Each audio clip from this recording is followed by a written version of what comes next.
FitLabPGH back with a movement tip and lifestyle hack. We take movement as a lifestyle, not just an activity. 10 years ago, I herniated my first disc. 3 or 4 years ago, I herniated my second disc. I've done all the rehab, and still periodically I get back pain and back discomfort. One of the things I've realized, in addition to my regular rehab, is riding 3 or 4 times a week makes my back feel better. I think it's because of the isometric contractions, holding the position on the bike.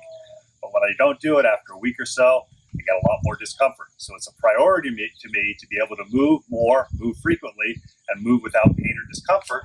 So I've set it up so that I have 2 different bicycles that are set up almost identically.